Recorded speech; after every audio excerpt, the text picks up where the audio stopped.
Grant Cardone. How many of you know Grant Cardone? You will always see that it's on the first row. See, when they advertise Grant Cardone event, if you are going to be on the first, second row, you are going to pay $25,000 to attend that event, to sit on the. Let's mute. Let's just try and mute ourselves. So when you bring with Grant Cardone, you bring with. I shouldn't worry about that. That's the reality. So he's a member. I must be worried about this because there's not everybody who knows you, right? So he said, this one said he's a member of the Forbes Business Council, an invitation-only organization for successful entrepreneurs and business leaders all over the world. He's the chairman of GTS Holdings and the founder of Stephen Akintayo Foundation. He's into farming, he's into a number of things. And I think if you also check the other time, you saw Bishop Oyedepo invited him and the entire team. I said to somebody, I said, listen, it doesn't matter whether you fake it or you make it. That's the first time I'm seeing Bishop say, bring your team.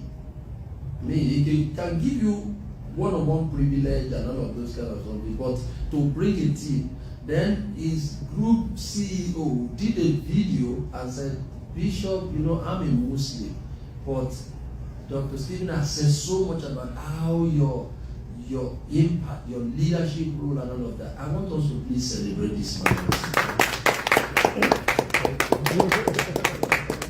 Help me celebrate Mr. Victor King. Come and put there.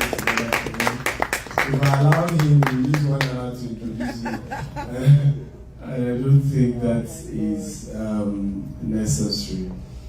I want to thank you all for coming.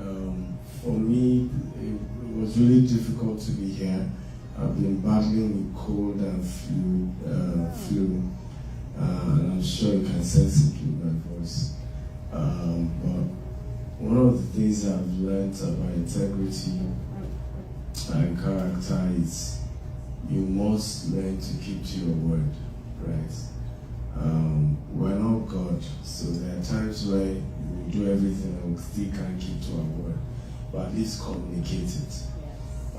So for me, it was that I know how much this man put into this event. For me, I told him I'm not sure I'm interested anymore. I've been a bit discouraged in recent times. I spent over $200,000 this year traveling across Canada, doing meet and greet, free. I wasn't charging anybody, paid my hotel, paid my flight. And I felt extremely pissed off because it was free. Right? No one was to put the flyer in a group, before you know, like, who is this man? This, and you could just see people attempting to just disparage. So I told the team one time, I said, okay, anybody that raises any noise in any group, ask them, what is that? How much transaction did you do with him? You're ready to pay back. So they tried it in one of those meetings. And the lady said, I did something with this office. And they didn't pay me my balance. Maybe I did media work. And I was like, how much is it? 700,000 naira. Everybody in the group got angry. They said, I can't remember. Right? At that point, the team realized what was going on. Right? Themselves. That it's just an intentional orchestration to blackmail and to pull somebody down. And what hurt me was because it was the same thing the tour was about. The tour was about teaching all of us to say, can we stop pulling each other down? Can we come together and do business together? The Indians are not perfect, right? And if I've asked the Jews and the Indians, I said, don't you people have somebody that you did business with and maybe something go bad? They said they do. I said, why don't you see the people on social media calling, don't do business with Gupta. Gupta is a thief. I asked them. They said, what we understand is that if we do that, we have soiled the entire Indian race. Are we together now? Yeah. So we can choose to say we will no longer do business with that particular India, but we're not going to drag the entire Indian race. Am I making sense at all? Yes. I'll give you an example. I saw a picture of a very young girl, allegedly arrested by FBI. Court has not confirmed that the lady is guilty, but FBI has arrested. The case has not been, I don't know the lady from anywhere, right? But do you know this story? You are not going to see it on any mainstream media except Nigerian media propagating the oath. So my question to us is, what exactly do we get? Are there no Indians who steal money? Are there no Russians who steal money? Are there no Italians who steal money? How many times have you seen in Italian newspaper, right? Every time carrying bad news about each other. So I won't lie to you, I'm really discouraged and disappointed with our people. Right? Because there seems to be an intentional decision to say the only thing we want to do is to pull each other down, and we're not interested in anything else. Anything else. At the same time, we are complaining of racism. Are we not? Yeah. Come on, talk to me now. Are we not? At the same time, we are complaining that we're struggling in the Western world. But how did the Chinese help themselves in this part of the world? Right? Today you go to Silicon Valley, most of the CEOs are Indians. You put one Indian in your company, very soon you see many Indians there. Because they're going to help each other. Okay? You put a Nigerian, if I were to correct, even at Harvard, I remember I had to help one of our, I just had to use time to talk to. There were 4 Nigerians at Harvard. And one of my other colleague was in Nigeria. I said she was in a meeting, and then the other Nigerian was saying that, when I see Nigeria, I run. And she almost was trying to pinch his leg and say, we have Brazilians here, they are the largest. We have Indians here, they've never said anything negative about their own tribe. Why are you the one telling other tribe that when you see your fellow Nigerians, you go? Right? And the same person will still say racism exists. If I was sharing how he took a cab and the guy was racist towards him, I said, but you are the one telling these people we are bad. You are the one. Well, because we are speaking from two sides of the mouth. I don't know that I'm making sense. Yes, you are. We are saying we want to be respected. Yeah. Right? We're also the ones saying, don't respect a fellow Nigerian. So, what exactly do we want to do? What exactly do we want to do? What exactly do we want? Right? Because we have to be sure what we want as a people. What do we want? We started our US expansion. Got a 99-acre land in Texas. And before you know it, he was in the Nigerian community inside saying, he thinks this is Nigeria. Yes. Right? How can you come to US and it's 99 acres? It's among the same Nigerian community. I started hearing issues of, it's a farmland. Without even understanding how agriculture, real estate works in the US. In Texas, that 99 acre was supposed to pay about $100,000 in taxes every year. But by using it, leasing it, getting a agric exemption, the tax on it is barely $100. Wow. So it's a Texas strategy. And while we wait for permits, building permits and all of that, well, we lease it out somewhere to be farming on the land. Rather than coming to learn from me and say, Dr. Stephen, how did you get 99 acres? Right? How about the tax on it? Is it not killing you? There are things you could ask. The next thing is, It's a farmland, it's a farm, bush farm. They said they have land, bush is farm. Who did us like this? Ignorance. You know, I said something very, very funny. I said to someone, I said, foolishness sounds like wisdom. Yes. When the people you are talking to are ignorant. Yes. Right? Some people say rubbish and you say, clap. Oh, deep. It's true. The next time you meet a Nigerian that says, be scared, be careful, don't let them scam you, I want you to ask that Nigerian a simple question.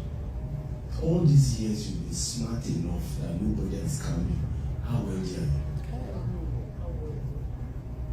How wealthy are you? Since you've been so smart, I don't know whether you understand, you've been so clever. You know all the people. In fact, you can see scam from 2 miles away. How come you are not one of the richest Nigerians? Because people don't become rich by avoiding risk. No! I know one of our ones during Dangote, all the, Dangote went through the biggest crisis of his life during this refinery project. Right? I'm not going to mention the one, but it's popular. Each time we talk, say, hey, if this thing will not kill Dangote, hey, I don't know why someone can be that ambitious. Each time this my one talks after shaking my head. And without trying to be, how many of us are Yorubas? I know I'm Yoruba, so I can speak my mind. Some people are not Nigerians. Yeah, that's fine. But how many of us are Yorubas? From Yoruba tribe of Nigeria. Are you dressed like Yoruba. I'm a Yoruba man, and I honestly feel like almost convening a meeting of Yorubas to just appeal to our people. We are one of the most fearful race in the Nigerian tribe. Extremely fearful. Right? We're the risk-averse people. We prefer all our children to be doctors and lawyers and which other professional engineers. That's it. But do business. As soon as he encounter his first business challenge, I sent you to school. I didn't send you to do. I sent you to school. And the world has changed. With AI, we don't need doctors anymore. I hope you know that. With AIs, we won't need engineers anymore. The world is changing.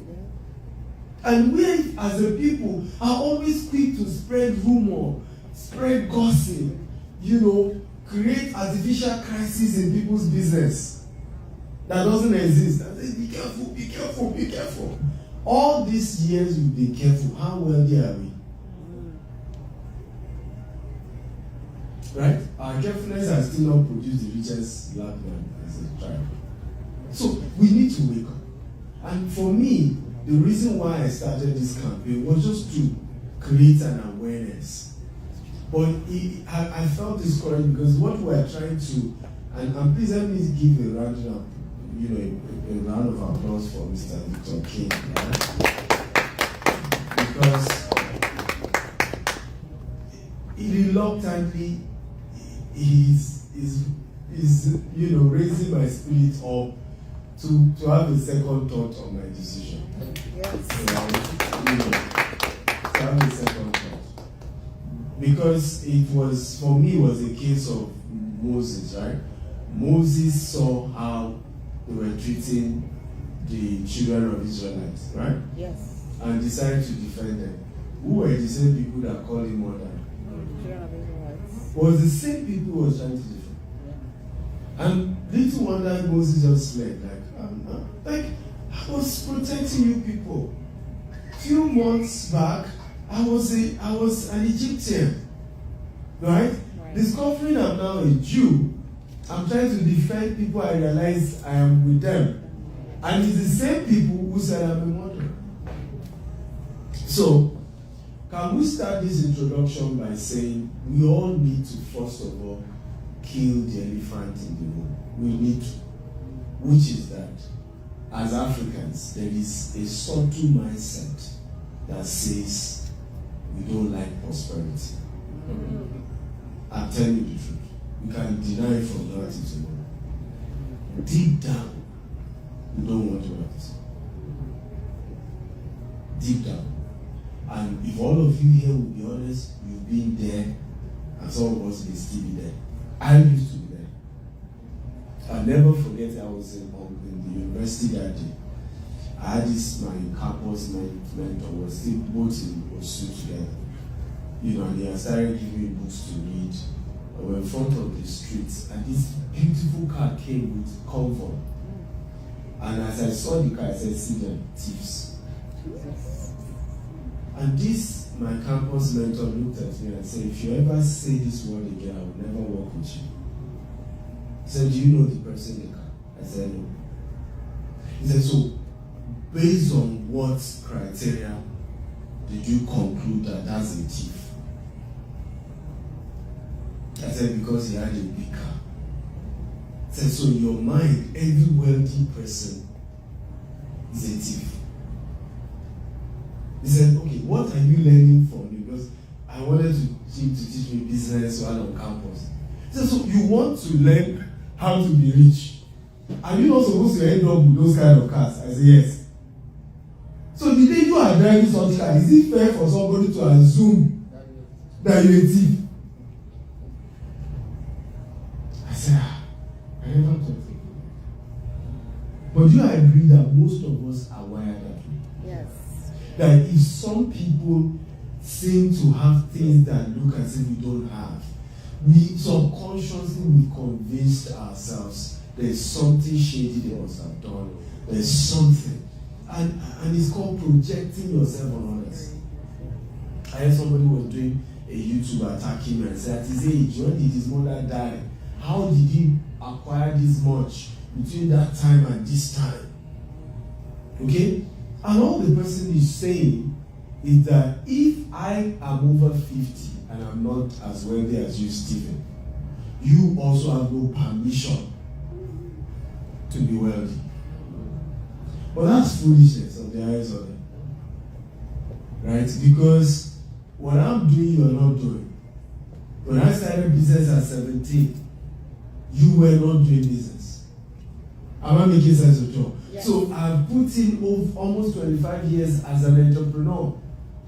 We can't have the same result as you that probably put in 3 years. You may be older than I do. But it's a function of when you clock in.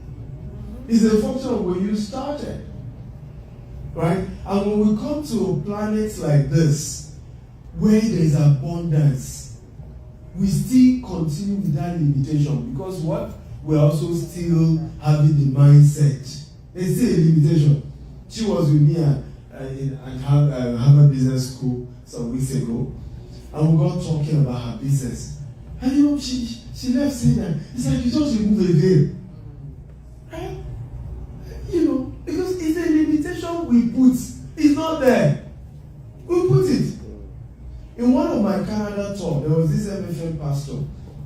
He just kept looking at me and said, okay, Stephen, how I wish I met you 10 years ago.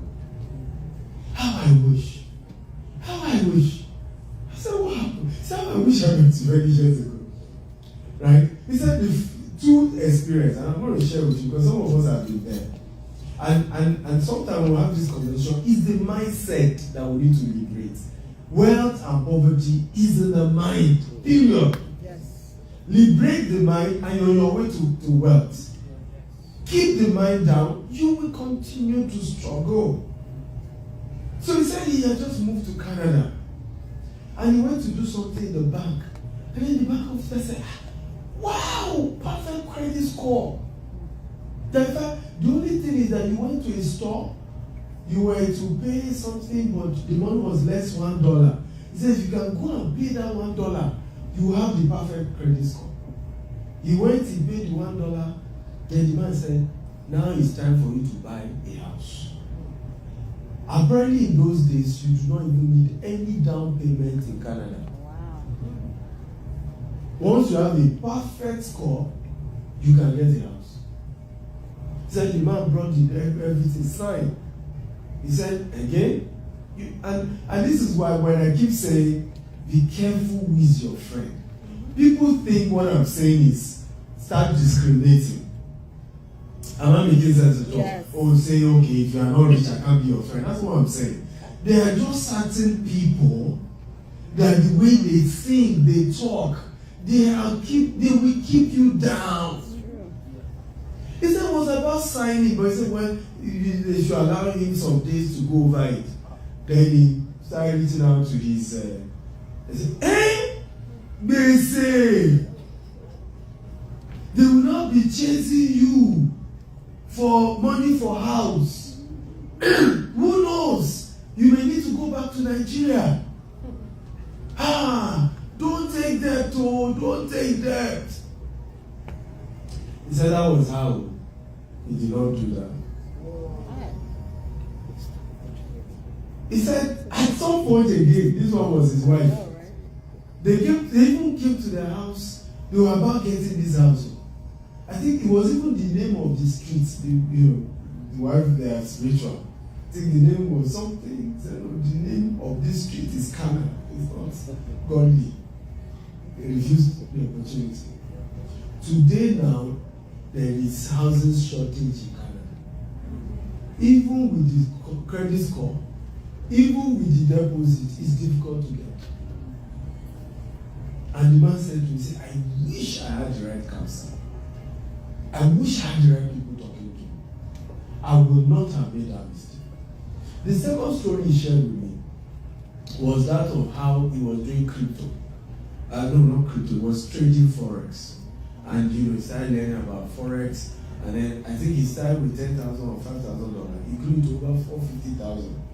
He had even planned he was going to buy property in Nigeria. This was 10 years ago.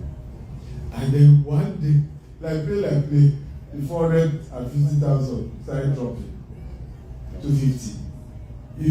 And that's how the thing crashed, because there was a crash. I think it was maybe 2008 or something. And that's how the whole thing crashed. But here is the mistake, and this is what we're saying. He said, assuming I had someone like you around me, I would have started back again. Because your downfall, is not the reason not to rise up again. Am I making sense to talk? Yes. In the world of business, we fail. It's normal. We lose money. It's normal. What is more important is how fast you rise. A man in Africa by the name of $10 lost $1 billion in one day.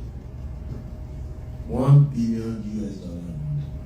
Said in terms of committing suicide. Everybody, they took over everything. He used to be owner of Transcorp. UBA took it over. He used to everything he would do. He was just taking over everything he would. Right? He was just taking it over. And this man said, today, who knows the man, by the way? It's back on Forbes. It's back on Forbes. But you see, how many of you agree with me that influence of people like Dangote made him to come back? Right? Yes. How many of you agree that if you were hanging around negative mindset people, they would have told him, look, it's over. Right? It's over. You always take too much risk. You're over ambitious. That's also why you lost. Which was true anyway, because if he had not, he was trying to leverage on that he could buy at a price, right? Thinking the thing will rise. Unfortunately, I think it was 2008, right? And then there was crash in the price of petrol, right? Because the way the concept that you buy it cheap, you hold it, and you're able to sell it when it's high. But unfortunately, he bought it when it was low, and the whole thing crashed. And $10 lost $1 billion. Now imagine and this is why people then think wealthy people are snobbish. Wealthy people are arrogant. Wealthy people are not accessible. Because the day it looks as if I have crashed, do you empathize with me? Are you not privately happy that finally big man today cried? Say God catch her. That's what most people do. That you don't do it doesn't mean that's what most people do. Okay? Say finally, we got it. You know, I've had many rumors in my life, and you know, when those rumors go, and I'll be reading the comments, and you could see people gloating. I'm like, well, my downfall hasn't come yet, you know. And thank God. Because you could now see the true behavior of people. You could see what they really think. Right? You could see what's really going through their mind. So, I want you to look at your neighbor and say, neighbor, can we go into an agreement? Can we go into an agreement? Yes.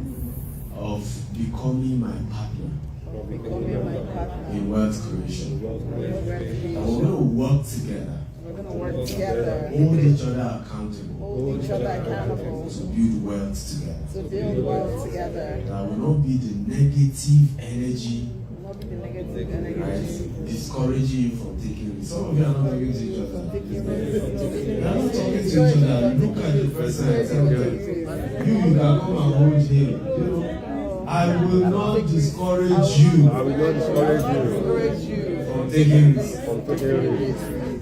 Because I tell them, it's a neighbor. Money is a reward for risk taking. We lose sometimes. We win most times. Are you willing to be my partner? What's the Are you answer? willing to be Yes. Yes, I'm willing to be a partner. Yes. What was the answer? Yes or no? Yes. Huh? Yes. Yes. Yes. Let's go. You can clap for yourself. Okay? Because honestly, I can't guarantee you will lose money. And I'm trying to really help people come up with the right mindset, but it's difficult. Right? There's no guarantee. Elon Musk, between his anger and Mr. President now, he's lost $35 billion. His own personal, not the Tesla itself, probably has lost 150 billion. Right? We win, we lose. That's the game of wealthy people.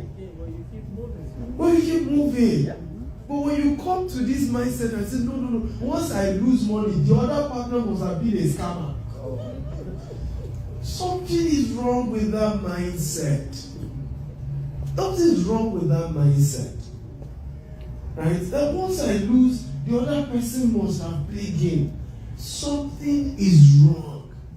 And we all know the problem, but we pretend like we don't know. In Africa, for example, the number one land grabber is the government. It's the government. Government can just say, oh, this acquisition, we not. You know. Okay? Right now we're having that same problem with Lagos, Nigeria. The state government will give you CO, will give you building permit. Right? The federal government says they are doing coastal road, demolish your house. Okay? Investors will call you scammer. Like, why will you pretend like you don't know what's going on? Yeah. Like, come on, you know. Huh? So, I pay for land. They say I should pay more money for development levy. Who did not know that the cost of cement is more than 4 times? Cost of block, cost of iron rod, cost of sand. Who does not know? But we all want to pretend and act like, oh, you know, no, he must be the person. So, I really want to encourage all of us, because my coming here will be a waste time and it costs me a lot. You know, I don't compromise on the hotel I stay.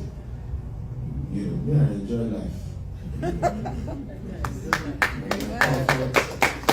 Comfort is important.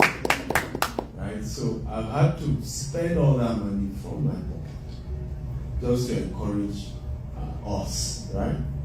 But that is a waste if you don't get the fundamental principles. Number one, run away from negative friends. Anybody you go and meet and say, my friend, I'm trying to invest in this. And, hey, be careful, be careful. Don't tell them what begin to. Those are not, that's not the kind of person to talk to. I'm telling you the truth. I'm being as honest with you as possible. It's the difference between the rich and the poor. It's the difference. Yesterday I went to the Bronx. One of my Harvard colleagues told me he invested with a guy in the Bronx and they were buying these apartments. So they buy this 1-bedroom, 2-bedroom apartments and they're being able to lease it to veterans. So guarantee the federal government is the one paying their rent. So you have guaranteed rental income and all of that. And he bought a couple and now I should check out the guy, maybe I want to buy a few. So I mean the guy took me around, And of course that one is an Italian, the other guy is also a white guy. And showed me the apartment, did everything. At the end of the day, on my way coming back to Manhattan, something just said to me, if this guy were to be black, you just be seeing danger, Italian. Right? Because this is the Bronx, first of all. You know the Bronx, right? It's not one of the best places. Okay? But if he was a black, you just be seeing danger. This doesn't sound right. This doesn't sound right. Maybe I should call somebody else. Maybe I need to be careful. But because he's white, everything is white. Right? So, and if we can change that mindset amongst ourselves, how do we now expect others to see us differently? How? So, have we learned something today? Yes. Are we sure? Yes. Okay. I'll share a few things about real estate investment and I'll take your questions and then when we're done we can eat. I'm hungry myself.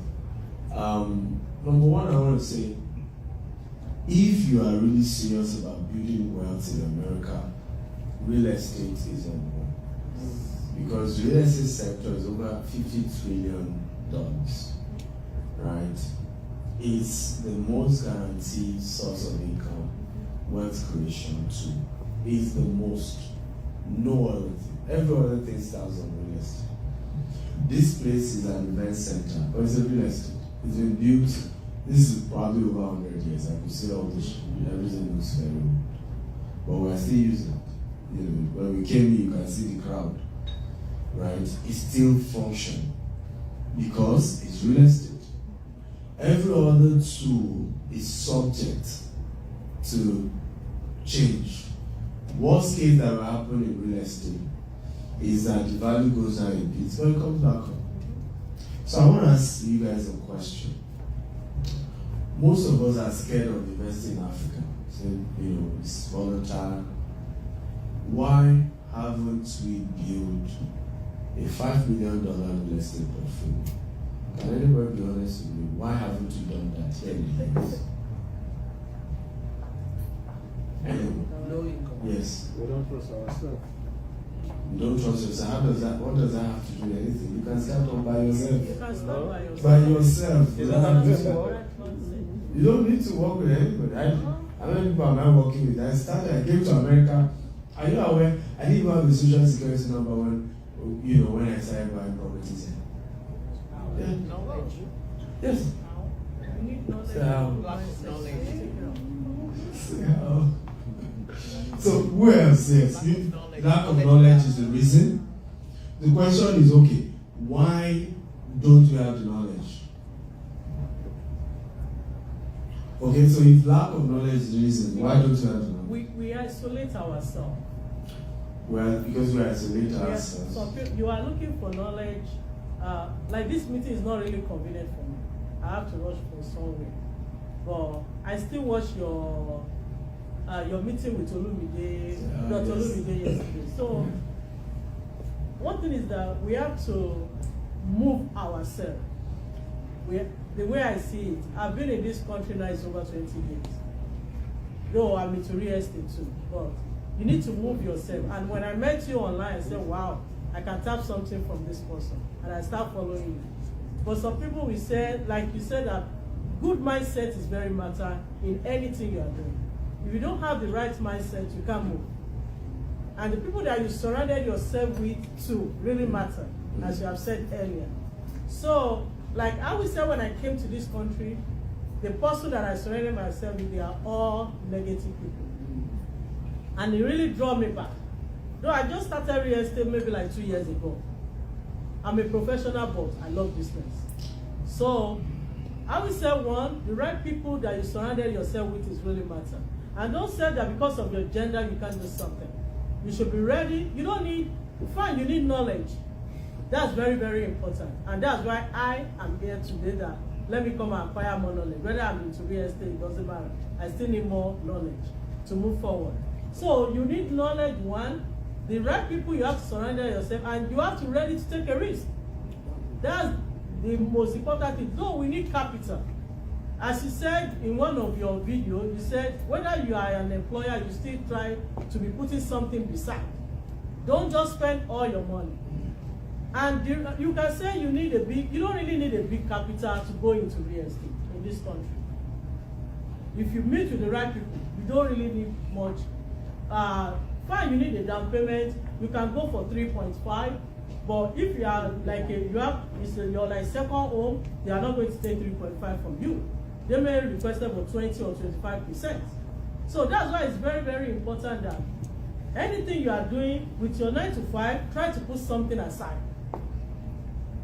And ready to move. Don't isolate yourself.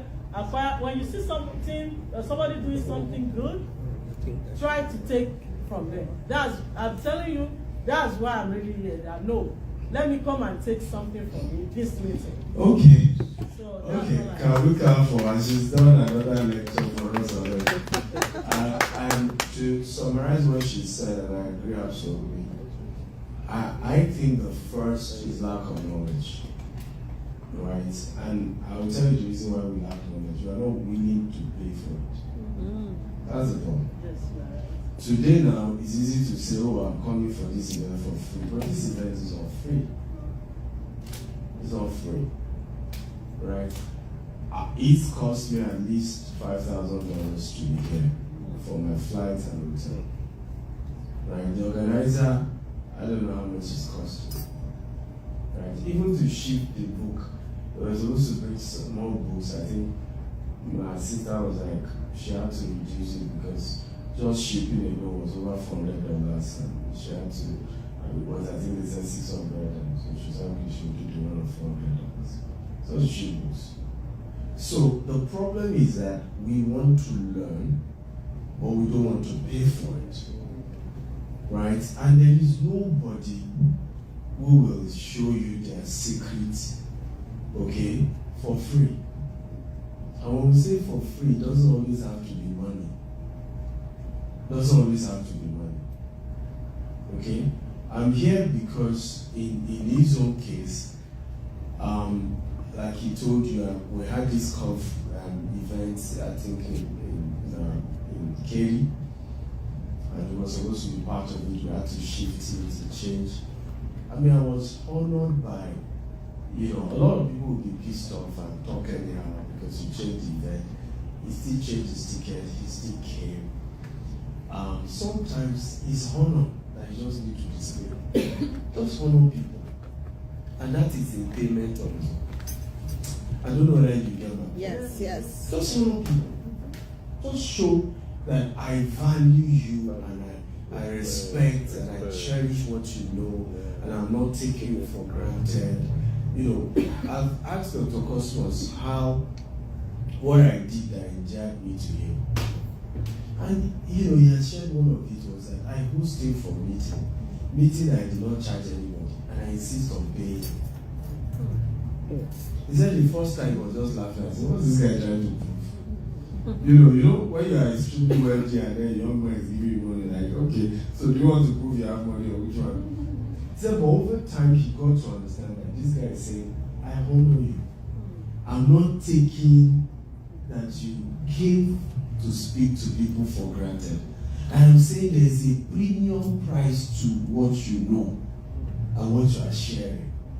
And that you didn't even charge me does not mean I do not place value on it. So when we say we need to pay for knowledge, it's not all the time that it's about money. Right? I've mentored people in my highest mentorship program that didn't pay me a dime. Some of them applied, I just said, you must be doing at least $100,000. Because I also learned over time that as long as I speaking over people's head.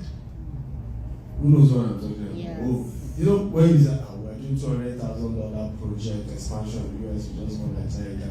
Do you know you are sounding proud to some people? The only thing they're hearing is what you're saying now. That see, he's telling us 200,000, 200 million. Okay, read that you have just started in call. Right? So I had to learn to start categorizing. Are we together now? Yes. Just so that you can make impact.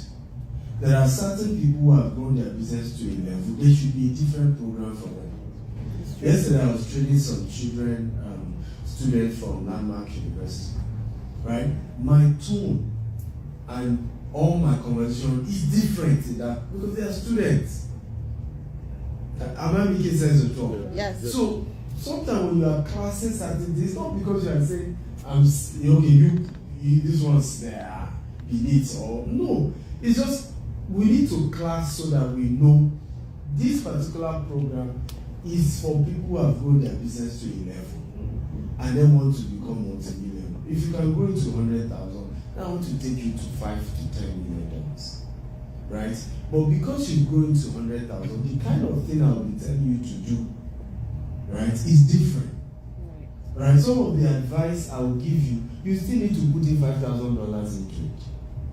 But if your business is not at that level, when I even say, do this, it may cost you $5,000, sir. Where will I get the $5,000 from?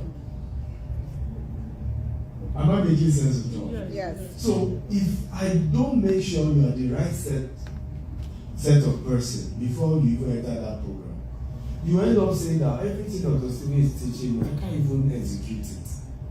Right? Because it's way above what I can afford. Are we learning? Yes. So number one, let us be willing to pay for knowledge. Right? Either we serve or we pay. How many of us here, for example, live in this New Jersey, and somebody who is at least worth $50 million is your friend,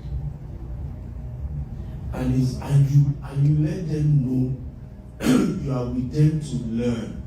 It's not you are vulnerable about it, right? Sir, I'm aware you own these big businesses. I would love to be coming to learn. I'm willing to serve to learn. I'm willing to pay to learn.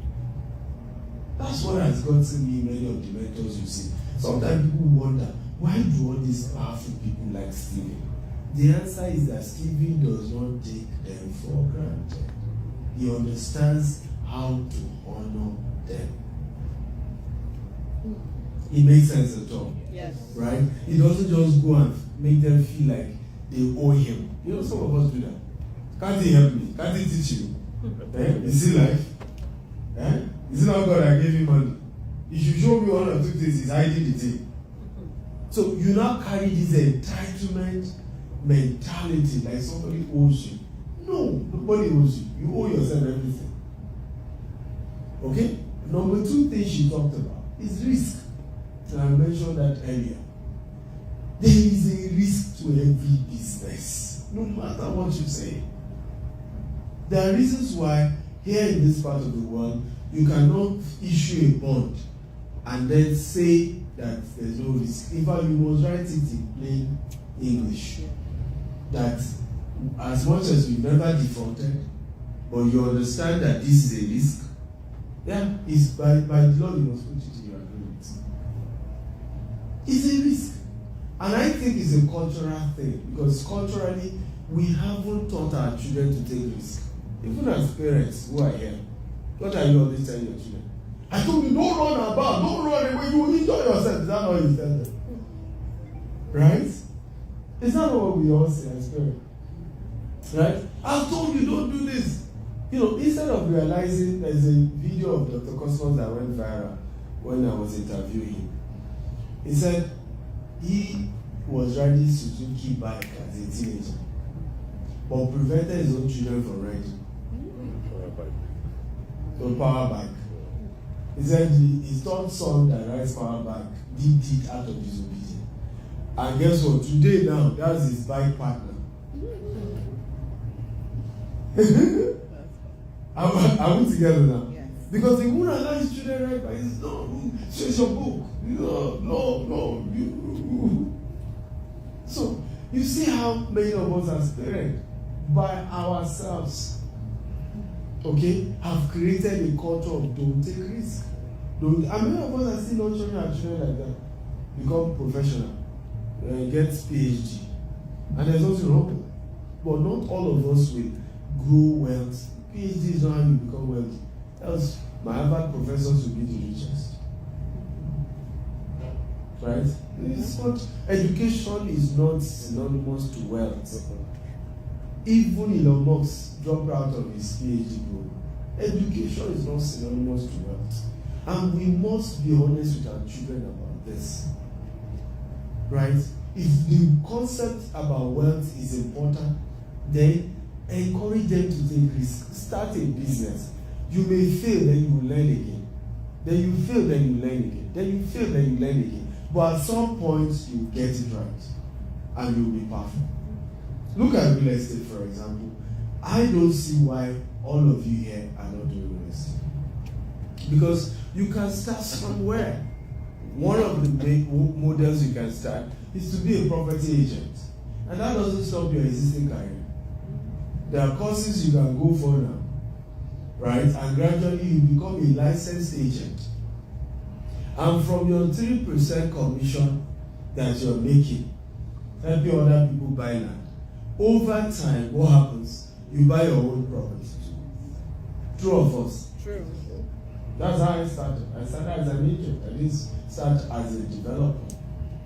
I became an agent. Started selling. And I was making money. The gentleman I met yesterday at the Bronx, that's the same thing he did. He's a property agent, property manager. So what he does, he looks for people like me. We give him the money, he helps us buy the property, we collect 6% commission first of all. Because he's the agent of the seller and the agent of the buyer. 6% already for me just buying that 1 or 2 bedroom cash. Then he will charge management fee because I'm relying on him to manage the property for me. And he broke down all the fees. When I looked at all the fees this guy is making, I'm like, Lord of mercy. Lord of mercy.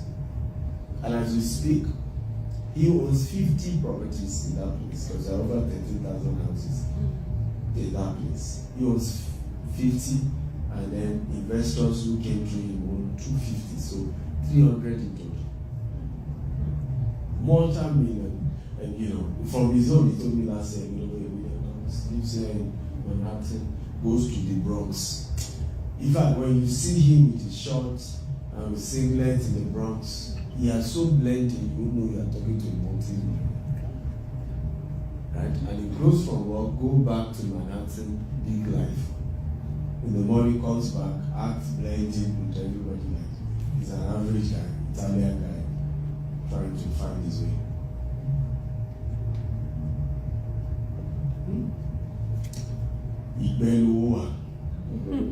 The money is in the bushes. Right? The money is in the bushes. And some of us, that's the problem. Because we don't want to make such moves. We don't want to take such risks. We don't want to take some of those decisions. Are we learning here? Yes. So, be a property agent. That's one way. Another way, if you're a professional and have some money, right, is to buy we call it rental properties. Properties that we call it cash producing properties. Buy properties that can produce cash. They can start serving us also. Right? Buy properties that can produce cash, rental income, right? Whatever. And to do this, you can do what we call fix and flip. There are some properties that are very bad, they are very cheap, but they are so bad. Right? You buy them cheap, you fix them. But here in New Jersey, one of my biggest success stories here in New Jersey is a gentleman called Hezekiah. Right? Hezekiah started following me in those days when I used to come do trainings across the US. And he was working in construction. As one of those construction guys. And I remember sharing with him, I said, you have to at least start by getting yourself a property. I said, one of the things you can do is called off-plan. Look for a construction site where they've not finished the property and go and meet the owner and tell the person you want to buy the property. Right? I said, but make sure you're buying a property close to a basic amenity. The train, the best hospital, university, something. So you got this one close to the 4th best university here in the US. They were still building it. Went to owner. I said, I want to buy. True story. How much is it? That's one. It's going to be, I think, I'm not too sure, but I'm guessing $400,000. But he needs to raise 50,000. I don't have 50,000, right? So that he can get him mortgage. So I don't even have the 50,000. But hear this, and everybody should hear this story because this is a very good story. It's a single family home, and it's 2 floors, right? So the basement is 1, 2, and the top. And I've taught him in the class he attended that when you get those single family home, you can turn it to, you live in the basement, you get the tenants in the 1st floor, tenant in the last floor, you can repartition it to 2 bedroom. Right? And that was the exact strategy I did. So all that was in the savings was just $10,000. All. So you said, you remember he went to meet him and said, I have 10,000. I collect money every 2 weeks. I'm committed to dropping 2.5 every 2 weeks. You are still building. Right? You don't finish this thing. By the time you'll be done, my 50,000 will be complete. We had the mortgage in, and we're good to go. True story, guys. True story. This guy went through that process. Got the house, converted it. His mortgage on it was $4,000. The first tenant paid $2,000. Sorry, the mortgage is $3,000. The first floor guy pays $2,000. Second floor pays $2,000. So it makes $4,000. Pays his mortgage $3,000. And extra $1,000. He lives in the basement. I visited it here in New Jersey. And before you know, he did the second one, did the third one. Now he's doing massive real estate also in Nigeria. Okay? The first begins with your will. You have to have the willpower. I want to build wealth. I want to build it in this sector. Right? I am willing to do whatever it takes legitimately to get it done. And I'm willing to pay the price. I'm willing to partner with the right people and pay their fair share. For some of us, it's in the course of trying to think somebody is charging me too much that we lose. Right? Because you think the lawyer you are using is charging you too much. The mortgage broker is charging you too much. Right? The person training you, why would he charge me 10,000 on the course? What is there in real estate? I can learn on YouTube. There are some things you can learn on YouTube. Right? And it's in those trying to be smarter that we all eventually crash when it comes to business. It's just when you're trying to play that smart game of I think this is too much. I think I can cut corner here. Right? So you can start with that, for example. There are developers all over New Jersey that are still doing off-plan projects. They've not finished building. They need cash flow. That you can drop certain money cash right? They are willing to work something out with you. Are we learning here? Yes. And you start first property, second property, third property, and you move from there. Are we learning? Yes. Did you get value? Yes. I think I can stop here and take questions. Is that fair? Sure. Huh? Sure. Or you still want me to cover some things? Let's let it flow. They We're can still learning. the question. Okay. So I'm willing to take questions now. Have you gotten value? Yes. You can put your hands together. Okay. So if you have questions, feel free to ask. Yes. You can sit. Thank you. I appreciate that. Yes. So earlier you kind of mentioned like to not discriminate against other people, like people that are from the same race. So like black people are not discriminating against like Nigerians. So what would you tell someone who's been like scammed by like a Nigerian or who has kind of had the experience of like being duped by someone that's from the same race as them? How would you kind of tell them how can they overcome that and build that trust with that person again, and overall like change their mindset around being scammed and being duped to build a better connection? So my view is that the fact that a Nigerian or a Russian or an Italian or Jewish person scammed you does not mean all Jews are scammers, all Italians are scammers. So the same thing, that you may have had one or two issues with a Nigerian does not mean all Nigerians are scammers, right? And what I've noticed with many Nigerians is most of us were not scammed by Nigerians. We just refused to agree to the realities. My first loss in business was 10 million naira 11 years ago in my bulk SMS business. And it was a European company I used to buy bulk SMS, but they have an office in Nigeria. I haven't lost the 10 million naira. The manager visited me in my office because I had to say, what's going on? We lost 10 million on the platform. Can you come and explain? The man came to my office, enjoyed the tea, and still told me why I've lost 10 million. Refused to compensate me, and still left without me calling him a scammer. Right? Now, if the same thing were to have happened between me and a fellow Nigerian, that I lost 10 million on their portal, because we were a bulk SMS company then. So we sent up to 10 million naira worth of SMS. It was not delivered. And he was like, he was the Nigerian Communication Commission that said if you use certain keywords in a text message, you won't deliver. But he never sent us a mail, never told us to avoid those keywords. And yet, those things were sent on their portal. Okay? Even to compensate me, he refused. That's why doing hundreds of millions with him before. But if he was a fellow Nigerian, I will call the FCC, I'll call the police, right? So it's a mindset that we just need to change.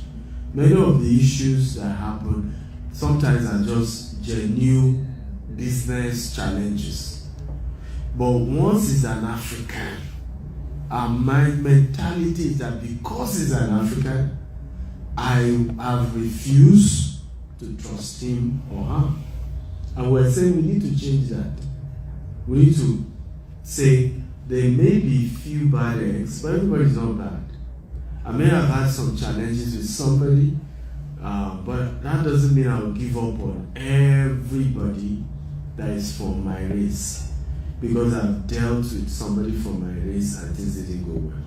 That's all we're just saying. So don't segregate just based on that fact that, you know, and it's just there. I hope I answered you. Okay, you're welcome. Yeah. You talked about developers, finding developers for maybe like new construction sites to start the first initial investment, like your friend is kind of talking about. Can you talk a little bit more how you found trustworthy developers, or how you actually got to know people that you can talk to, or you can refer him to talk to with his 10,000 initial investment to kind of know that he's putting his money in. I didn't refer him to anybody. He figured it out himself. Okay, he figured it out himself. No, yeah. You can. I mean, this is America. Once there are proper agreements, you know, if the person defaults, there are civil courts you can go to. This is the US, right? So make sure there's an agreement to whatever it is that you guys are doing. But you can do the job of looking for developers. There are many of them all over the US. Different development projects. You can even Google them. Go there, ask the people, you know, to meet the owners. They're smaller because this one is they're smaller developers. People are just doing 2 unit, 3 unit kind of thing, and they are more eager for opportunities like this because they need the liquidity, they need the cash flow, right? So, absolutely, you can have opportunities like that. But let's also be very realistic that everything I've said is not. Don't pick it and say because the doctor said I must look for a developer. That may not be the best model for you. Some of you here, for example, the best model for you is to simply look for a trustworthy partner who is a developer and say, look, I can give you X, and we do that, right? We have people who have invested $1 million with us. I'm giving you Dr. Steven X for this your US expansion. How much can I be getting every year or every 18 months, right? We have people who, I'm keeping this money with you for 5 years, I'm keeping it for 10 years, and I'll get returns, you know. So, even when I was speaking with Dr. Lumide yesterday, I remember some of our investors were commenting and saying, I'm a GVS investor and I got my money. And you know, people have a way of lying and creating, but the truth is the truth. Right? You can't change the truth. You can't turn it to yellow or black or. But in the next couple of months, weeks, we're going to start investors hangout with our existing investors, and you'll be sharing all manner of testimonies, right? But when people want to attack your brand, there is no how far they won't go, right? To lie and throw all manner of stories out there. But once you know you are standing on the truth, you know, one of my secrets is I'll just keep quiet and be looking at you. Because I know the truth will prevail at the end of the day. So it's important to know, and I've warned people about this. Our biggest crisis, people like us, is gossips. It's our biggest problem, right? Because Mr. Victor King may even be doing the right thing, but somebody may have quarrel with him. And we saw it also happen with Elon Musk and Donald Trump, right? Nobody knows for sure that his name is on the Jeffrey Epstein file. Am I making sense at all? Yeah. But it's not how he threw it out there, right? And sometimes we're not conscious. But did you notice, and this is the difference between white and black, did you notice they did not carry that Jeffrey Epstein thing seriously? Did you notice? Let that happen to a black man. It's the fellow black. I don't know, if you notice, everybody else felt like it's the banter of their fights. Who noticed that? I mean, check even CNN, that does not like Donald Trump, did not carry the story in a way like, yes, there is a Jeffrey Epstein file. If you notice, they just treat it like one of those things. But if it was a black man, it's the fellow black people that are going to exaggerate it, and nobody will see it from I think the person is just being mischievous because they are fighting, right? I think this person is just throwing this out there because there's a misunderstanding. I'm not sure these are facts, but we don't always look at issues from those perspectives. We're eager to say, I'm afraid. Remember talking to when this 18K saga went viral that I charged $18,000. I have the right to charge whatever amount I want to charge. Sure. And you can't turn me to a devil because I charge a good price. Mr. Victor King was saying that the course I did is $52,000. No, is $150,000, right? Each unit is $52,000, right? And there are 3 units to graduate, right? Yeah. So if I'm spending that kind of money on myself and then I want to teach you and I ask you to pay $20,000, then you say I'm a Just real estate courses or was just a business course? It's just a management course. I've done real estate program with Harvard. This is my 3rd program with Harvard. This is a management course. It's specifically for founders of businesses, and it's specifically for successful founders. You can't be there if you are not successful. In fact, many of my colleagues, they are the 3rd generation. Their father came for that program. Their forefather came for that program. That is a generational thing. So it's not anyhow. Everybody in that class were exceptionally successful people from all over the world. Right? One of my colleagues sold his business for $1.5 billion. We're in the same room. Living room. They call it living room. We share the same living room together. Then each of us have a separate room. We're 8 of us in my living room. The other one sold his business for $500 million. Extremely successful people. There was no anyhow person. Even professors who were always telling us that they enjoy teaching us because we're the MBA people are people who will learn to go and practice that we have practiced already, right? And that it's just more of a refresher thing with us and just looking at case studies to see which one again we can use. But extremely successful. All my colleagues has already delivered over 20,000 houses in Saudi, in Dubai. Yes. When you hear their stories, you will shake your head like, how more? Right? But why do you think I'm in that room? It's not just what they are teaching. It's that connection. And that's also why my colleagues came too. We all came because it's rare to find your type. Even as you start rising to the top, you will realize that your biggest problem is that many of the people around you are beneath you and they are sometimes unintentionally bringing you down. I will not mention the pastor's name so that this doesn't become another controversy, but he's an American pastor. Now, he was having a meeting with my friend and her friend. She brought this her friend. This her friend is worth over $20 billion. And this is an American pastor, popular pastor. And this pastor told this person, he said, I want you to be my mentor. He said, because he's an African American, he said, the community I come from, I seem to be the one at the highest. I need people like you in my life. Right? And that's why many of us go for programs like that. Because for the first time, we're with people that we understand each other's problem. Right? There's nothing the next person is going through in his business that I'm not going through. Because we're all having businesses at a big level and we're going through it. So we can relate with each other. Right? We can genuinely connect on a common ground without it being, you know how one of my biggest frustration, people come around my life claiming that they want to learn. But the real thing they want is money. And I would have loved you just tell me they want. I want money. And I'll tell you whether I can afford or not. But in their mind, if I come like I want to learn, right? And I do, Yoruba will call it Ojuaye small. Maybe he will give me money.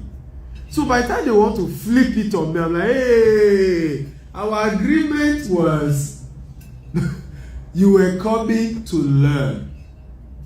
Am I making sense at all? That's our agreement. And you could see sometimes the person out trying to like there's no anywhere. Right? We had an agreement. Okay? Okay. And so many of us always find ourselves in those positions. So we are eager. That's why I say it's lonely at the top. I remember a pastor was asking one of the richest Nigerians we know in one meeting that my son organized.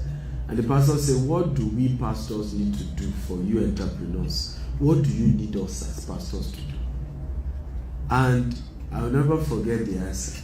This man said to the pastor, he said, we just sometimes need you to call and pray for us. Because it's lonely at the top, at our level. Many of what we are battling with, we can't share. Yesterday when I was sharing with them, the people now were realizing why. I bought a land many years ago. Okay? And government came, have some field, have done fence, took 5 acres, demolished the whole thing. I've lost over 350 million. Another land, spent hundreds of millions. The people doing coastal road are the ones who took over the place. And at the beginning, we heard a Lebanese was not fighting with the family that sold to us. At some point, they even killed somebody on the land. Is that something I can be sharing on social media? I had to leave the land and just walk away. So, but at the end of the day, somebody will now sit somewhere and be carrying gossip. After putting 17 years solid in business, and you now want me to be debating between somebody who has not even bought one land. They've been in America for 20 years, they've not bought one house. You want us to now be debating whether the person was saying the truth. Come on.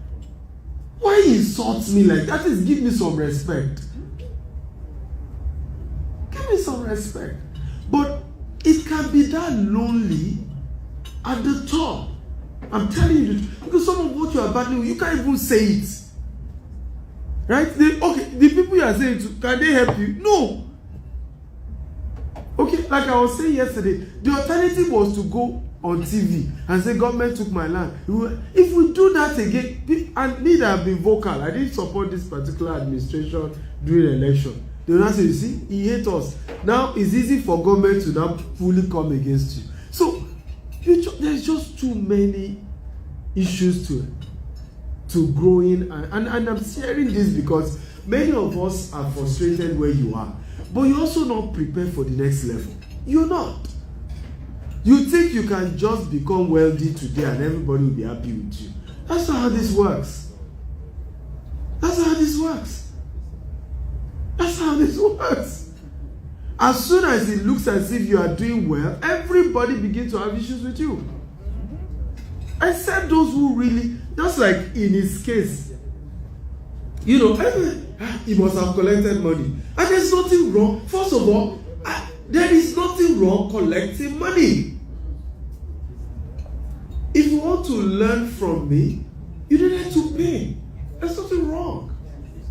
But you could see the way the thing is being twisted to look as if there's something wrong with it. Like, you know, and you just twist. I've argued, I don't own a church, I've never taken tithe from anybody. But I've argued over time, how can a church be run well without tithe and offering? How? Let's just be fair. Are there some people who are misusing it? Yes, let's call those people out. But can we not put everybody in one box? I'm not making sense at all. You can't put everybody in one box and say all of them are thieves, all this pastor, all this. Come on. How do you run? I mean, I have a lot of pastor friends. When I hear the stories, I just shake my what they go through. What pastors go through. And I've pastored before, so I understand. Right? I remember when I pastored on campus. I'll never forget the story of this lady. 12 a.m. She sent me a distress call.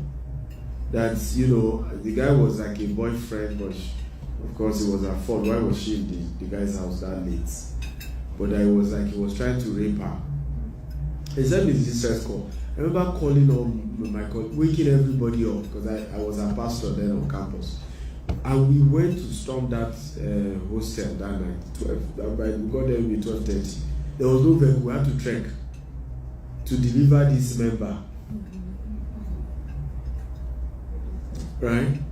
From those kind of experience. And we met years later. She's now PA to a popular pastor in Nigeria. right? And we were just greeting, he was just casual. Do you know it was one of those I woke up because he was working with me. Said, do you remember the night you... I had forgotten. That you remember the night you woke us up to go and deliver this girl. I am not sure I've gotten a thank you note from that person to me. I'm not sure. You have no idea what people go through being pastors. I'm not making sense at all.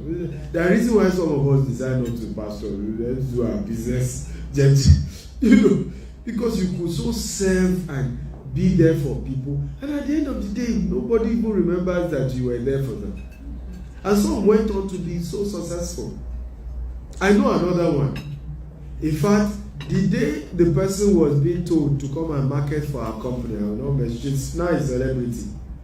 She even later said, well, my manager said, I'm not sure the people will not pay me well. Like, that's somebody that, even from our father, at some point, God used me to help this lady as a pastor. Am I making sense at all?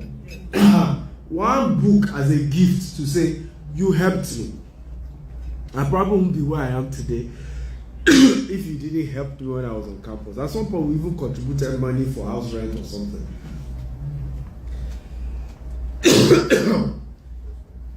Sorry, like I said, I've been battling with cold and one water is better. Thank you. Mr. Victor, I have to honor him soon. You say I'm here. I hope I've answered the next question. Did I answer you well? Good. Next. What does it take to be a property agent? What does it take to be? It differs from state to state, so you have to Google it. It's just Google. There are classes in here, in New Jersey. There are schools. There are real estate agency schools that you can register. So just Google it. It differs from state to state. Yeah. What are some books you read to get you in the rich mindset? Huh? Some books you read to get you in the rich mindset? I would recommend my books because Read That Poor Dad was one of those books. Think and Grow Rich, Richest Man in Babylon by Napoleon Hill, The Greatest Salesman That Ever Lived by Bob Dingo. So those are the 4 books. One, Rich Dad Poor Dad by Robert Kiyosaki, Think and Grow Rich by Napoleon Hill, Richest Man in Babylon, I think by George something.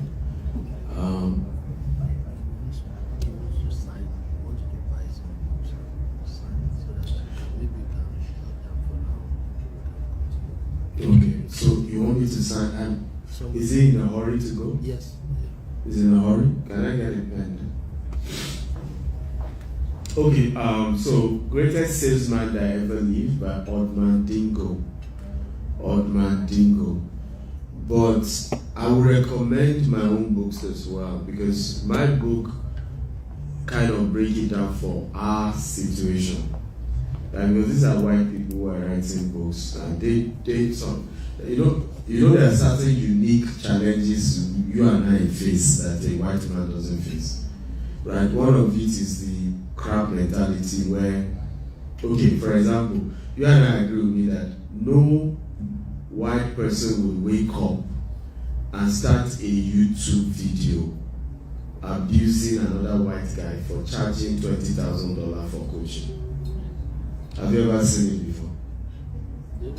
Right? And then say, and then begin to say, why is the person that rich? Me, I'm almost 60. You know, and then begin to, you see a white person do that. You get. But as black people, we practice witchcraft on social media, right? And the way we practice the witchcraft is almost like we feel we have the right to determine what somebody else do. We have some power over correcting somebody else that you are not related, you don't know each other. And it's a very, very wrong thing. So a book like Billionaire Habits kind of break it down that if you really want to come out of that poverty cycle, considering being a black person, these are some of the things to do, right? So, and that's why I would recommend my books. There, some of them there. I brought a copy of each. Huh? I brought a copy of each for you to announce. Okay, yes. So then we have the Billionaire Code. We have the Billionaire Habits for Pastors. If you're a pastor, these are your book, because some people are pastors and haven't also invested in, they can heal the sick, raise the dead, but haven't learned the subject of money, right? The ABC of American real estate investments, all of you have been asking questions on real estate, this is what to read, because this breaks down how to do real estate here in the US. Then we have Billionaire Habits for Entrepreneurs. So if you're a business owner, this breaks down the habits for you as a business owner. We have the Billionaire Land Banker. This is for those who want to invest in land banking. Concept of buying land, living it for some years, and flipping it. There's a reason why Bill Gates is the largest land banker now in the US. Okay, and he's buying farmland. So somebody was mocking me for buying farmland. Bill Gates is buying farmland. I use it to resemble him. Maximizing real estate investment. This, cover different aspects of real estate investment. And then this is very much global. Global real estate investment handbook. So real estate in UK, US, Dubai, Africa. Okay, so let me sign this. How much is Yeah, they are $47, but you can give them discount.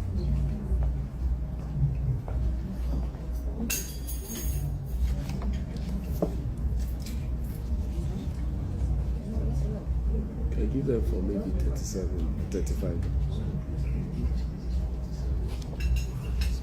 We can give them for $35. So each of the books on Amazon are 47, but Dr. Stephen is giving it at 35 for this meeting. So can we Yeah, next question. I hope I've answered the last question, yes. If someone is already in real estate and you are trying to grow, you still have your 9-to-5 job, or you are doing real estate too, but you are trying to grow more in real estate. I know you have said about your book, which I'm going to look into too, but how can you expand yourself more? What aspect of real estate are you into? Because real estate is very wide. And sometimes people tell me I'm into real estate. Real estate is very wide, so you need to. Like me, I'm into renting. So I have a property that I rented out. Is it rent to rent or buy to rent? I bought it and I rented it out. So how many do you currently have? I have 2 condominiums that I rented out. Good. So what is the next phase for you?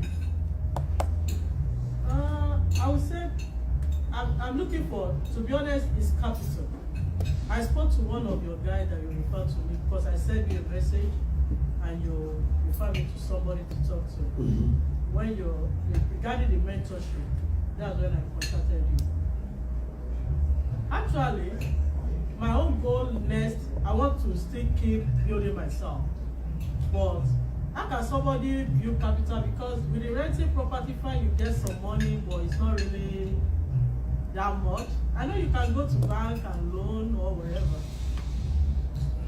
But I just look at it, I know I need capital to grow anyway. Okay, so is the question, how do you raise capital? Yeah. I want to be sure of the question. Yeah, how can somebody raise more capital? Oh, beautiful. It's easy. If you already have 2 condominiums, the issue is, again, sometimes the way we run business, we don't have proper data. You have to be able to show me how much did you buy the property, what is the year-on-year, capital appreciation, what's the rental income. And when you can prepare a proposal like that, it's easy to show people and say, I'm doing this business, you can invest with me. We will share this profit that I'm taking alone. Because you are the one bringing the capital. We can be sharing that profit together. Okay? So in your case, it's very easy to raise capital because you have already done one or two. Right? So it's to demonstrate, show the results in the one or two. But again, you see why the right relationship matters. Because if you're also showing it to people who can't afford, then they still can't afford, and there's nothing you can do. One of my living room, and that's why we keep teaching about this subject of building network, that your network determines your network. You're as rich as the people around you. Right? In my Harvard living room, my colleague among 8 of us who stay in the same place was telling me how he had invested in 30 businesses. He would just put $100,000 into each one, whichever one works or does not work. The question, ladies and gentlemen, how many of you have 20 people that can just throw in $100,000, whether it works or doesn't work? That's the problem of most of us here. That we don't have those caliber of people. And that's why even when we have great ideas, right, we're not able to scale it because you don't even have those kind of people who can just say, well, it's a risk. Let me just try it, right? Whether it works or not, I just know it's a trial. Okay? And that's why in our community, somebody is even $5,000. He has done a video that's gone viral. They scam me $5,000. Nobody say where's the evidence? What did they? Right? Okay, and it's all about the quality of people you know, the quality of relationship. So I always say this: you want to start raising capital, you want to build wealth, change the rooms you enter. Change the rooms you enter. So when you hear, oh, Dr. Stephen went for Grand Cardinal's event, paid $25,000. I'm not doing it because I'm a Father Christmas. Anybody else who paid $25,000 like me is the person I want to meet. So intentionally, I don't go for free events. And I've made up my mind. I told Mr. Victor, I don't want to do free events anymore. Because they don't add value to me, they don't add value to the people as well. Because when it's a paid event, first of all, the kind of people who chose to pay, for even you people in the room, you are mutually beneficial to each other. Because your thinking is different. You are not in the room with just any kind of person. Anybody who chooses to pay $1,000 in New Jersey for a course is not your normal, regular kind of person. And that's the kind of person you want to be friends with. And that's the kind of person that if you then do business with such people, they're not going to be carrying your name up and down. Right? Am I making sense at all? So, we must know that sometimes we are the one creating our problems. I hope Mr. Victor is listening. Yes, we are the one creating our problem because in the quest of this going viral over $18,000, honestly, I did some soul searching. And when I did, I realized that I was my problem. In the quest to compensate for coming from a humble background and trying to pull up as many people as possible, I've done so much free things that people just think I don't have the right to charge $20,000 for my intellectual property. And that's my fault. So, even my Canada event, I just shot everything. I said, I'm no longer doing free events. If it will be free, it will be for existing investors. You've already invested with me, so I'm organizing a dinner for you people. But I'm not doing free events anymore. Because I'm the one now attracting the wrong set of people into the room. Right? Where you come late, you stroll in at your time, you can end up analyzing, are you sure it makes sense? Now, I want to ask you a question. I haven't paid Harvard $50,000 for Unit 1, let's be honest. Even if Harvard didn't teach me well, do you think I want to tell the world that my head is not correct and I paid Harvard $50,000 and I did not like the course? Who thinks I will go on social media to say such? Are we learning at all? Yes. So there are certain crises we create for ourselves because of the caliber of customers you've attracted. Right? And you created it. So if you're going to do premium, charge good money, then treat them well. Everybody I mean, I was asking my colleague at Harvard, how do you think about the program? I said, oh, they treat us well. They really treat us well. Everybody was nice, but they charge us well. And they too told us. They too told us that you pay good money, right? It's as well good you focus here. And they had to use their style to say, we know you guys are big people. In fact, one of our Professor Das, he said, I know that when we leave here, many of you will not even call me professor, you're just going to call me Das. But in this classroom, I'm the boss. I'm aware you guys are rich people, you are used to everybody. But here, I'm Professor Das, I run this show. So, the truth is, change your room. Tell your neighbor, change your room, change your room. Right? You have to change your room. It's intentional. Right? Going forward, I want to start going for programs that I'm paying money for. Not because I even think they will teach me something I've not heard before.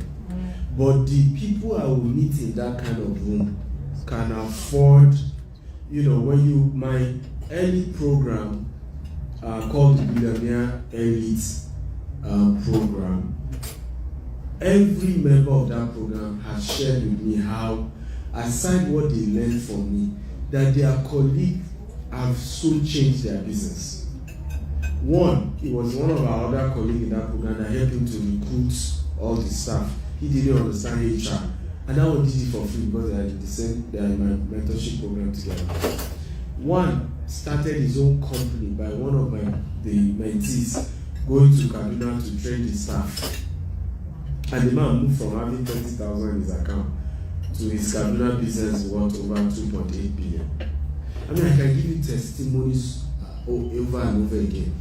But I can tell you that it wasn't just what I taught them. It was also the kind of people that were in that program were very helpful. Right? And that's the reason why people send their children to Harvard. Why do you think they send their children to Harvard? Yeah, it's to network. I think so, and that's why some people like that can never be poor. Because even if it's just from your colleagues alone, you will help each other. And that's why people do certain things. Right? So change your room. You mentioned something regarding the buying property and renovate or whatever. Fix and flip. Fix. The problem, I've been in New Jersey for a while. I know about what you just mentioned, that buying property and flip. But the contractors, the issue someone faced with contractors in this New Jersey is a little bit tough because you pay them, but still they will not do your job. So how can somebody go about that? Because there are some houses that you can buy like auction. The question is, why start fix and flip without training? That's the problem. In the course of training, these are things you are taught. How do you select contractors? What are the things to look out for? What are the type of contractors to get? It goes back to the training. I have analyzed over and over again the reason why people of color are poor. We do not respect training. We do not. We think we're smart. In our mind, I have figured it out. Right? I don't need anybody. And my brain can, and we fail to know that you need people to uphold you. If you go through that contractor problem, it's all to, even my mentees that's still in my highest mentorship, they still make this mistake. I remember one of my mentees, I mentored him on his first project. The next one just felt he can do it on his own without me. Before you know, property should have paid 1 million naira for, he paid 10 million. They told him they had documents, they had everything. By the time he came back to me, we realized all of it was fake. So the reason we do mentorship is so that somebody is holding your hand. I hope we understand the concept. Somebody is holding that as you are going, the person is calling you. The person is telling you, this is okay, this is not okay, this is right, this works, this doesn't work, these are normal, these are not normal. That is, it allows you to be calm. Right? There's somebody who, so for example, in the midst of all of this, you know what one of my mentors said? testimony you're about to have another breakthrough. Congratulations. Right? Now, imagine having people say that to you in a period of crisis. Now, that means a lot. At least, if you are doubting whether things are okay or not, somebody who is way ahead of you say, no, relax. This is a proof that there is a breakthrough coming. All is well. Now you are relaxed. So you, for example, there are things you may claim the contractor is unreasonable, that it may just be normal. How do you know? Sometimes we make bogus claims because we've never done it before. Right? So we don't even know whether these things are right claim or wrong claim. We don't know. When I started buying property here in the US, I was shocked to know that when I'm to buy your property here in the US, I will do something called earnest money, which is a deposit, right? So I deposit some amount of the money, okay? And when I deposit some amount of the money, at the end of the day, if I'm not able to raise the balance, guess what? I lose the earnest money. That was strange to me. No, that doesn't make sense. Am I making sense at all? Because that's not the pattern in other parts of the world. Usually the deposit is refundable, all those kind of things. But here in America, no, it's not refundable. And we've seen the same thing even in Dubai. I have some customers who we refer to another developer in Dubai who have been going about, there's nothing they've not said about me. And they did not pay to our company account, they pay to a developer.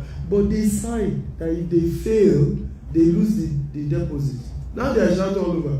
Hey, if you like, shout from now to tomorrow. It is the law. You lose.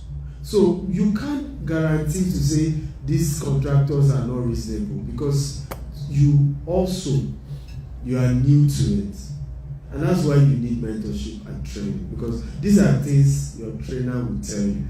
Avoid this, don't look out for this. These are things to put in place. And I repeat it again, if you are really serious about building wealth in America, in Africa you can bamboozle all of us to mentor you for free. You can, shout my name on social media, maybe I'll pity you. In America, those who have the money will not teach you for free. And I'm telling you the truth. Nobody will teach you fix and flip here in New Jersey for free. No. If you see them say free training, it's an introductory course. When they are done with the introduction, they will tell you to come and pay for the 3-day or the 1-week program. We have seen such. Right? You have to pay. It's a capitalist society. And the reason why our people are struggling here, we don't want to pay. Right? We don't. Right? For example, you were talking about credits. The reason people are scared to use credit, the only way to build wealth in America is credit, is basic. Just use the credit for acquiring assets and not what? Liability. Because you will still end up paying tax on it. Alright? But when you use credit to buy real estate, you have depreciation. Do you know, because of depreciation, you are making money from real estate and your tax is still zero. But how many of you have gone to classes where they teach you about depreciation, teach you about credit system in America? You say, no, can they teach it for free? Who will teach it for free? How can I learn it for free? Meanwhile, every week in this New Jersey, somebody is teaching about the American credit system and how to leverage on it to build wealth. But nobody's going, not our people. I've been to such courses, you won't see blacks there. What we want to do is to drag everybody, right? And the day we have 2 cars in New Jersey and we have 1 mortgage, we drive around and shout testimony on Sunday. I remember when I came to New Jersey 10 years ago, I want to somebody shout hallelujah. I never believed I could be here. Over 2 cars and 1 mortgage. Let's wake up. And then the day Stephen Akintayo comes and says he has 99 acres, he's doing 200 million expansion. You are angry with him because he makes you feel like what have you been doing with your life?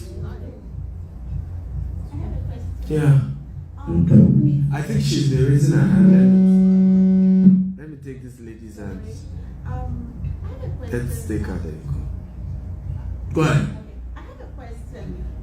Since you've been in this industry for some time, I want to ask, what are the benefits of doing joint investing with another partner? Can you share the benefits of that? It's the way out. If we're serious about building wealth, we have to come together. To be honest, we all have to come together. The Jews have done it, it's worked. The Chinese are doing it, it's working. Most of this real estate in America, Chinese have bought them. Right? America is just making noise. Right? Chinese are almost gonna, if things continue the way it is, right, in the next 30 years, Chinese will own more than 60% of properties in America. And I'm not joking. From farmland, they are buying. I'm telling you. So, the ultimate solution is that all of us have to come together and start doing business with each other. We have to collaborate, because all this, there's no money. In this room, we have enough money from all of you in this room to buy 2-3 properties if we all agree to work together. In this room. Some of you can drop 5,000, some of you can drop 10, some of you can drop 2,000. And if we pull it together, it's enough to start a real estate empire here in New Jersey. Look at what happened with BlackRock. BlackRock started with about a group of less than 10 people. And see what they've built since 1988 till now. The biggest, they control over $8 trillion assets in the world. Right? People just coming together to starting something.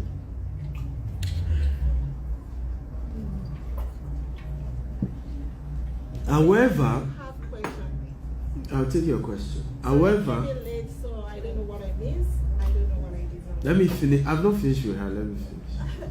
Let me finish her question. I've not finished. So, we need to come together.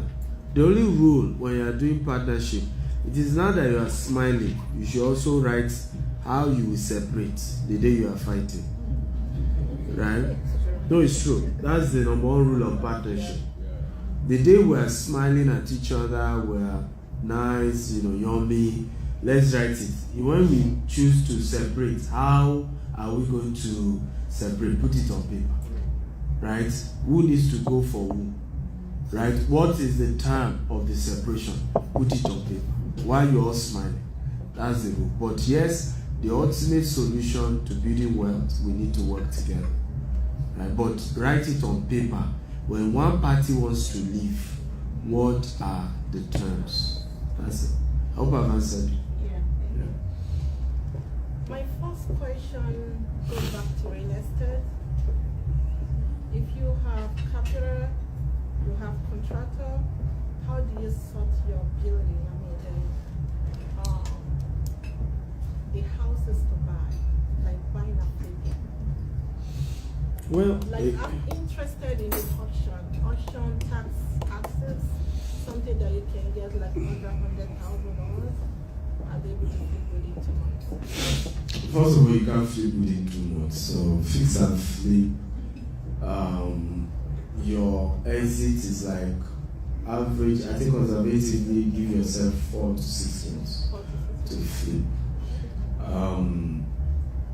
As for auction, I would just say the 2 books on real estate, because these are a whole, right? It's a whole class on its own. So these 2 books will help you. I've taught on them. These 2 books will help. I can't read. Why can't you read? I don't have to. I'm going to be honest with you. It's going to sit there.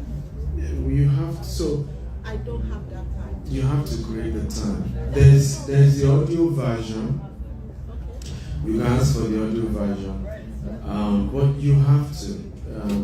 I would say this to all of us, right? I get it. I'm a busy person as well. One of the things I've done is I try to do more audio. But to say I can't read, we should take that some vocabulary we should just take out, right? Because you have to read. you are going to be buying properties, you have to read the contract. Yeah, that I could do.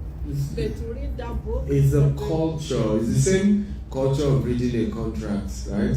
Like the same culture of reading a book on how to start a business. And it's a choice. But they are the audio version. Then on YouTube, if you go to Dr. S. Akintayo and subscribe, I've done a course on fix and flip. You know how to do fix and flip. The videos are there and you can watch them. And it's Wow. the video I did in detail, like I can get all the information I need from it. At least you start there now. You start there. Mentorship program then. The mentorship program is if you can afford, you know, What does it take? it's around $25,000. But How many weeks? it's a year program. It's a year program. And you can break it down, you know. I think my team have a monthly payment. Okay, my question to you. I understand it's a 1 year program. So if I'm the kind that really want to get it started like within the next 2 months, I don't have to wait 1 year to get the information I need to start that. Immediately you join my coaching program, you get all this. Because I really, sorry to cut You get all this coaching and video courses, and you have one-on-one session. Okay. Every month where we're able to, okay, what's the step, what's the, you know, and then one can guide you. And I think that's the beauty of coaching, because with coaching, the solution can be customized, right? And mind you, it's also easier to recommend. I can't just recommend on social media when people we don't have anything together. I've done it before, and people will call you out and say, "Oh, this I should do something. I did it, or I lost money." Right? So one is becoming a lot careful that you only want to recommend to people you have. They are part of your program. You know they are mature enough, but you just throw things out there. People are not mature enough, right? So yeah. But fix and flip. My advice, even if you are not going for mind coaching, you can, if you just Google fix and flip coaches in New Jersey, right? You will find people, of course, there's no guarantee, but you can study, look at their courses, look at what they, and try one or two. I'm sure there are people who are way more cheaper, right, that you can work with. But my rule is go through a program so that you kind of have an idea of step-by-step process. But any program you are going through, what's important is not just the video, because when you see watch the video and you don't know what to do, at some point you get stuck and you just need someone to call and say, I've tried this and this and this. What do you think? That's why mentorship being added is always the perfect thing. Where I have the course, but I also can call you to ask questions as I start the journey of my real estate business. Okay, so another question I have. Let's say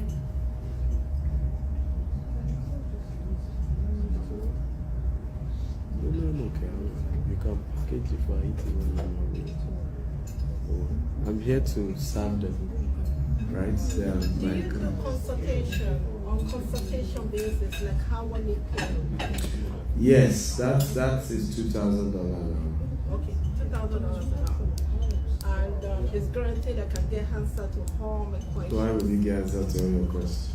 You get enough to get started. Right? You get enough to get started, but you can't get answers to all. The knowledge is not a destination, it's a journey. Okay, so my question is enough to grab me a successful project, right? Enough to start. To start. Enough to start. Knowledge so is a if I have journey. specific questions, it's going to be answered, not just in project. Yes, the Because I better. already did my research. You should have done your research, do I've done everything. my So you research, come. I've talked on options, how to build Every houses and stuff like that. question you have in that 1 hour session is going to be for 1 hour. Every question you have will be answered, within the 1 hour. My second question is, I'm highly interested in cash producing business. Do you have ideas of cash producing businesses that we can do? Again, Something that generates like $5,000 minimum on a daily basis. I won't be here if I don't. First of all, that doesn't sound reasonable. $5,000 on a daily basis. That sounds like Yahoo. You know, there's no business any business that gives you $5,000 on a daily basis means that maybe you've put in almost $100 million into such. Like 1.5 million. $1.5 million will not give you On a weekly $5,000. basis, $5,000. Weekend basis, $10,000 to $20,000. So, can I help you, my sister? yes, I need the help. If you are serious about wealth, stop looking at wealth like that. The reason many of us fall victim of scams is what you have just said. You know, what can I do? Guarantee I'm getting this. That's not how wealth is created. Yes, I want to do business that is cash producing. Yes, that's the right mindset. But to now put a specific figure, right, opens you up, you know, to easily be swindled, right? Because that there is no guarantee to, even when we do real estate, we do, for example, there are real estate programs you can invest in where every month they give you something, right? But there's no guarantee, because sometimes you have tenants, right? And so tenant is giving you money. But the time comes, tenant pack out. For 1 month, you don't have a tenant in that property. So that person won't be able to pay you whatever amount he had agreed, will pay you that month. So you will then come as usual, as typical of Africans. I've been scammed, I've been duped because you didn't collect money for 1 or 2 months. That's not how things work. So again, wealth starts with the mindset. You were late, because we went through this conversation that building real wealth, lasting wealth, enduring wealth starts with the mindset. And that there are certain mindset that some of us have had because of where we are coming from, that has always put us where today we make money, tomorrow we lose money. Right? Today we make money, tomorrow we lose money. Because our mind is fixed on it must be this way or nothing. Right? And we must change it to I'm learning. I'm willing to learn. Can we all agree to what I call growth mindset? Everybody say growth mindset. Growth mindset. Okay? Where I am more interested in the knowledge more than even the money. Right? That whatever happens, at least I will learn. I'll learn how not to do it again. And I think that, for me, is the approach I want to beg all of us to develop as it relates to this. Okay? But, can you do business with $1.5 million and get rental monthly income or yearly income or quarterly income? The answer is yes. Okay? Am I going to share that with you in a class like this? The answer is no. Okay? Because I can easily be quoted out of context. And so now I'm careful how I put my words. Any more questions? Okay. Did you get value? Yes. Come on, did you get value? Yes, sir. One more time, celebrate our organizer for putting this together, Mr. Victor King. So you want to take the mic and address us? Let's celebrate our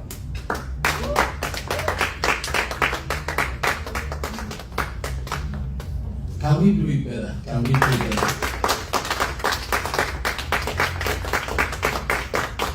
I want you to, let's just say one more time, say thank you so much for coming. Okay, so you can see the difference. I think the first take home I'm taking from this place is why one needs to charge money, because of the kind of people that will be in the room. Yeah. If you pick that word very well, the kind of people that will be in the what? In the room. And so while I said I went to check on Google, it was 52,000. I said no, it's 150,000. I said, whoa, if you are paying 150,000 to go to Harvard, and it's not, it's a specialized course. But immediately you enter into the room, the kind of people that were there, 1.5 billion, one this, one that. So when you relate with such people, you already know. You are like the people you relate with. And so my own take home from this meeting, I know each and every one of us want to give you opportunity maybe to introduce yourself, talk about what you do. But my own take home from this room is, like he said, is that we need a growth mindset. Another thing I want us to do is to say that if change is going to happen, it will start from me. If change is gonna happen, it will start from It will start from where? Start from me. It will start from where? Me. It will start from me. Doctor, I got my I have 3 daughters. I have 4 wives. 4 wives. Yes, I have 4 wives. That's my first wife. That's my second wife, my third wife, and the last one has went on the program. Hey, yeah. Nice meeting you. Now, but you can see what we're talking about. I read about the Rockefellers. I read about all of those people. I saw that they always build generational wealth. Yes, sir. Yes, sir. Generational wealth is always a family wealth legacy that you build among your people. We want to kickstart something. I told Dr. Steve, I said, look, my own concept is not, yes, I'm going to change the concept, but I've also discovered something that we cannot stop adding value to people.